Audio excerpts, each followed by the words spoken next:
il faut être passionné d'image et de cinéma. J'en ai vu plein.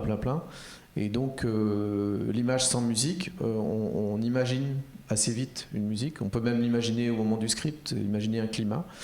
Et il faut se donner plusieurs chances, parce que c'est pas forcément la meilleure idée qui est la première. Donc moi, je m'en donne 2 jours, 2, 3, et puis je pars de là et je développe. Et je propose. Et après, il y a tout le jet de l'échange avec le réalisateur. Moi, je fais des enregistrements quand j'ai les moyens d'avoir des musiciens. Et après, je mixe la musique et après, on mixe l'image. Ça, c'est une façon très très classique de travailler. On doit participer au plaisir vidéoludique. Donc la musique, elle est là pour que le joueur se sente vraiment dans l'action. Et donc, en fait, ça passe par une analyse des phases de jeu. Donc, de savoir la structure du jeu, comment elle est faite. Et ça passe par beaucoup de métiers différents, parce qu'il y a des game designers, il y a les graphistes, il y a le directeur artistique, etc.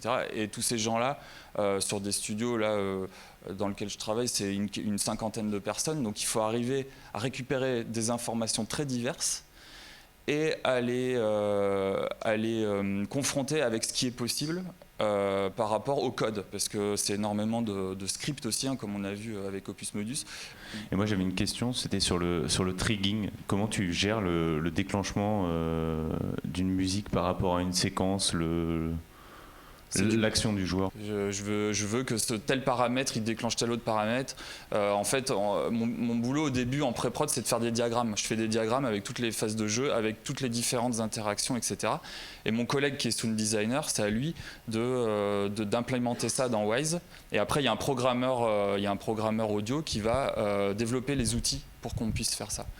Remercions Pierre-André Attané et Arnaud Roy.